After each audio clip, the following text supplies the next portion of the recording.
بسم اللہ الرحمن الرحیم۔ آج انشاءاللہ العزیز 19ویں تراویح ہے اور 19ویں تراویح میں 22واں پارہ 3 پاؤ اور 23واں پارہ تقریباً تلاوت کیا جائے گا۔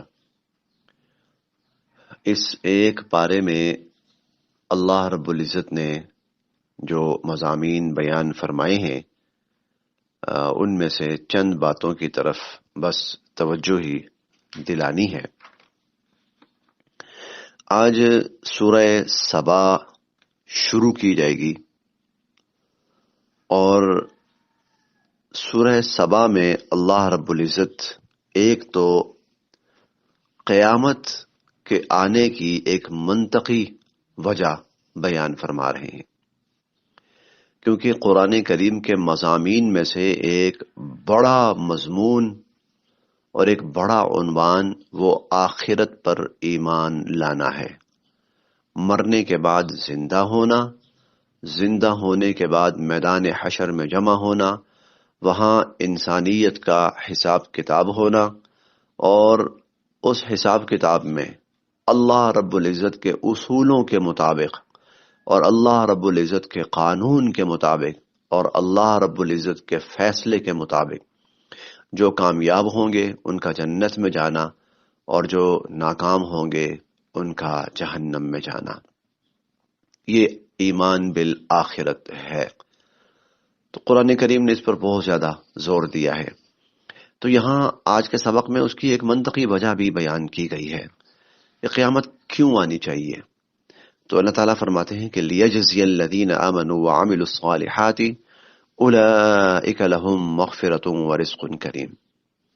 دنیا میں جو لوگ ایمان لائے اور جنہوں نے نیک اعمال کیے، اور نیک اعمال سے مراد جن کاموں کے کرنے کا اللہ رب العزت نے اور جن کاموں کے کرنے کا نبی کریم صلی اللہ علیہ وسلم نے حکم فرمایا، تو جو لوگ ایمان لائے، نیک اعمال کیے، دنیا میں تو ان کو صلہ نہیں ملا کوئی، نمازوں کا صلہ ان کو دنیا میں تو کوئی نہیں ملا، اور روزوں کا سلسلہ ان کو دنیا میں تو کوئی نہیں ملا، اور زکوٰۃ کا ان کو بدلہ دنیا میں تو کوئی نہیں ملا، یا اسی طرح اور جو خیر کے اعمال ہیں، جیسے کسی نے اللہ کی راہ میں جان قربان کر دی اور شہادت کا مرتبہ پایا، تو دنیا میں تو اسے اس کا کوئی صلہ نہیں ملا۔ تو اللہ تعالیٰ فرماتے ہیں اسی لیے ہم نے آخرت رکھی ہوئی ہے کہ ان سب نیک کام کرنے والوں کو ان کا صلہ اور بدلہ ہم آخرت میں دیں گے۔ اور بات بالکل ٹھیک ہے کہ بھئی انہوں نے محنت کی ہے، تو کیا وہ محنت رائے گاہ گئی؟ نہیں، رائے گاہ نہیں گئی۔ ان اللہ لا یضیع اجر المحسنین، اللہ تعالیٰ نیکوکاروں کا اجر ضائع نہیں فرماتے۔ تو ضائع نہیں گئی، بلکہ اللہ تعالیٰ نے محفوظ فرما لیا، لہم اجرہم عند ربہم، بدلہ اللہ کے پاس موجود ہے، محفوظ ہے۔ اور قیامت کے روز جب یہ لوگ جائیں گے اللہ تعالیٰ کے حضور اور اللہ کے سامنے پیش ہوں گے، تو پھر اللہ تعالیٰ ان کو دنیا میں کیے گئے خیر کے، بھلائی کے، نیکی کے اعمال کا اجر، صلہ اور بدلہ جنت کی صورت میں عطا فرمائیں گے۔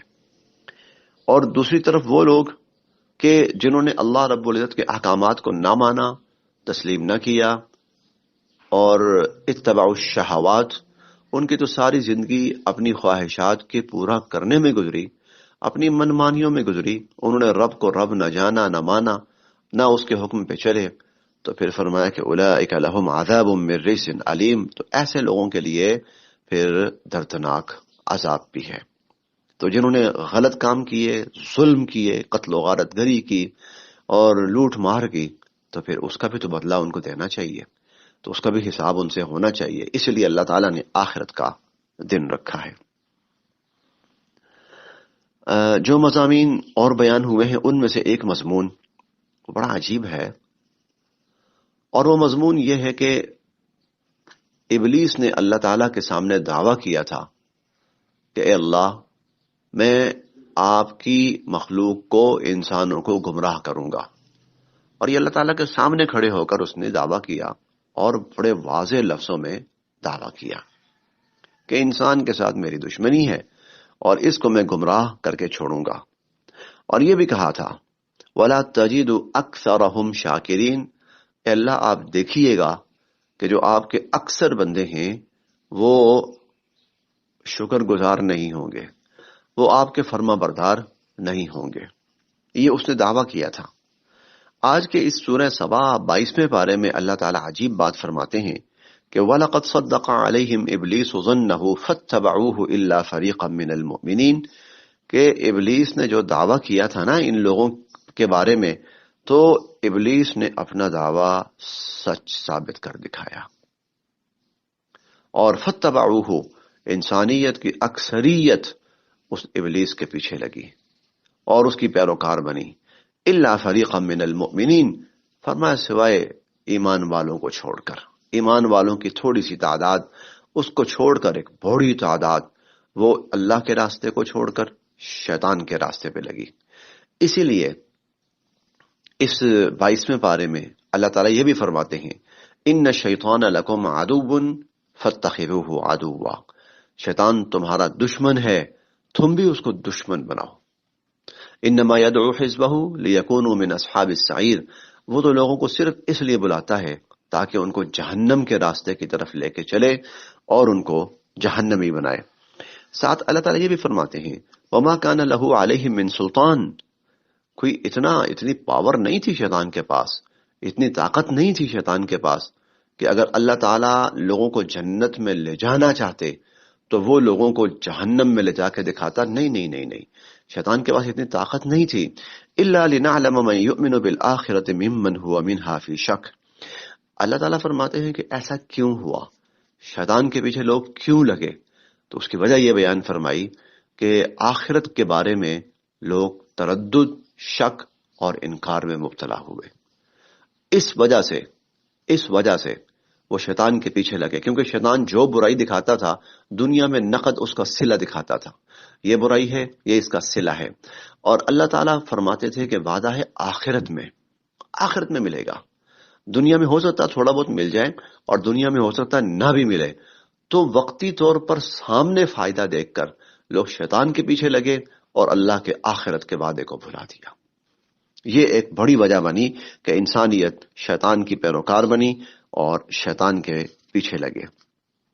اسی لیے قرآن کریم پڑھنا چاہیے اور اس کو سمجھنا چاہیے کہ یہ وہ حقائق انسانوں کے سامنے کھولتا ہے اور پیش کرتا ہے کہ جن سے عموماً انسانی نظریں اوجھل ہوتی ہیں. اللہ تعالیٰ نے اپنی قدرت کے بہت سے مناظر قرآن کریم میں بیان فرمائے ہیں، بہت سارے. بلکہ حقیقت یہ ہے کہ یہ پوری کائنات اللہ رب العزت کی قدرت ہی کا نمونہ اور مظاہرہ ہے. اب آج کے سبق میں بھی اللہ تعالیٰ نے اپنی قدرت کا ایک منظر پیش کیا. وما يستوي البحران هذا عذب فرات سائغ شرابه وهذا ملح اجاج. فرمایا ایسی بھی جگہ ہیں دنیا میں دو دریا ساتھ چل رہے ہیں، اور لیکن فرمایا کہ وما يستوي البحران، یہ دونوں دریا آپس میں ایک دوسرے کے اندر مکس نہیں ہوتے، ایک دوسرے میں ضم نہیں ہوتے. ایک جگہ یہ بھی فرمایا لا یبغیان، وہ ایک دوسرے کے اندر نہیں گھستے، بلکہ دونوں بالکل الگ الگ ساتھ چل رہے ہیں، بالکل ساتھ جڑے ہوئے لیکن الگ الگ. ھذا عذب فرات، ساتھ چلتے ہوئے اللہ فرماتے ہیں ان میں سے ایک میٹھا شیریں، سائغ شرابہ وھذا ملح اجاج، دوسرا کڑوا اور کھارا.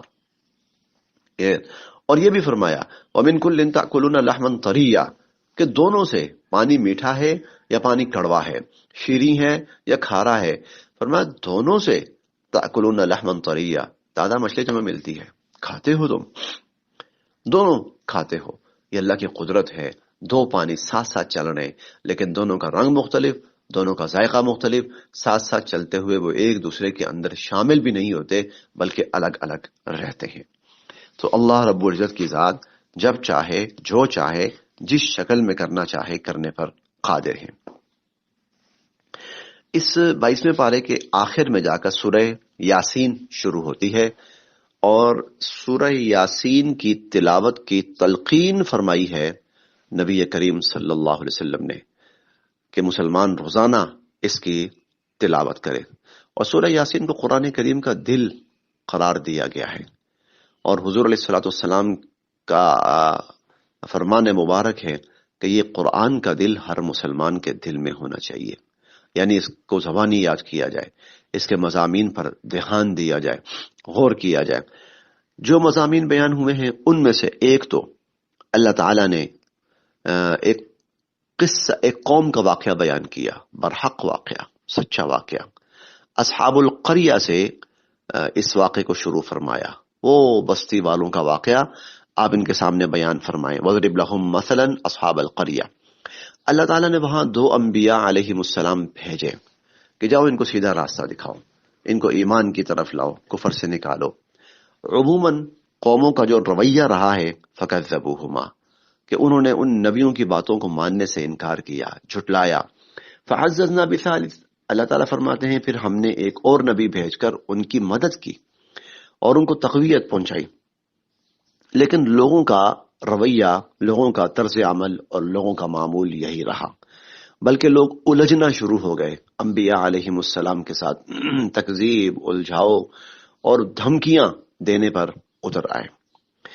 اچھا، ایسے میں ایک شخص جو ان پر ایمان لا چکا تھا، اور تفسیری روایات سے معلوم یہ ہوتا ہے کہ وہ شخص ایک دنیاوی اعتبار سے عام سا انسان تھا، اور وہ لکڑی کا کام کرتا تھا، جس کو ہمارے ہاں کارپینٹر کہا جاتا ہے۔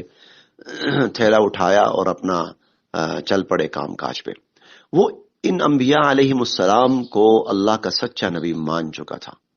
اسے جب پتا چلا کہ میری قوم کے لوگ ان انبیاء علیہم السلام کے ساتھ ناروا سلوک کر رہے ہیں، الجھ رہے ہیں، تکذیب کر رہے ہیں، دھمکیاں دے رہے ہیں، تو وہ شخص قوم کے پاس بھاگا آیا اور آ کر کہنے لگا کہ یا قوم اتبعوا المرسلین، اے میری قوم یہ تو اللہ کے رسول ہیں، ان کی بات مانو۔ اتبعوا من لا يسألكم اجرا وهم مهتدون، دیکھو یہ تم سے کوئی صلہ یا معاوضہ یا پیسہ نہیں مانگتے، اس کا کوئی بدلہ نہیں مانگتے، یہ تو اللہ کی طرف سے ہدایت یافتہ لوگ ہیں۔ اور یہ بات کرتے کرتے کرتے اس نے اپنا ایمان بھی ان کے سامنے ظاہر کیا کہ انی آمنت بربکم، دیکھو میں بھی تمہارے رب پر ایمان لا چکا ہوں، میں ان انبیاء علیہم السلام پر ایمان لا چکا ہوں، اللہ پر ایمان لا چکا ہوں، تم بھی ایمان لاؤ۔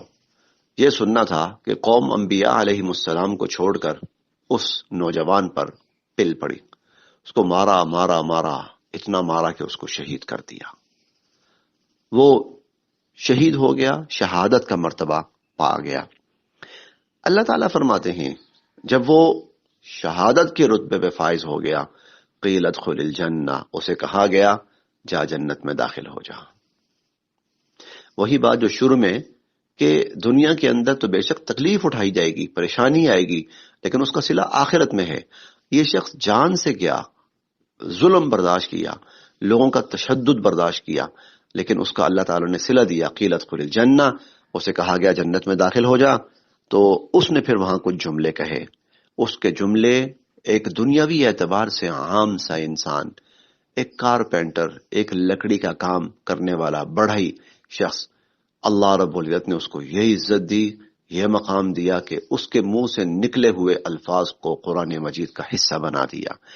تو وہ کہنے لگا قال یا لیت قومی یعلمون، کاش میری قوم جان لے، بما غفر لی ربی وجعلنی من المکرمین، کہ اللہ رب العزت نے مجھے بخش دیا ہے اور مجھے بڑے ہی معزز لوگوں میں شامل فرمایا۔ اللہ کے دین کے لیے قربانی دینا، اللہ کے دین کی نصرت کرنا اور اس کی مدد کرنا اللہ کے ہاں بہت بڑے مرتبے کا کام ہے۔ اللہ تعالی ہم سب کے لیے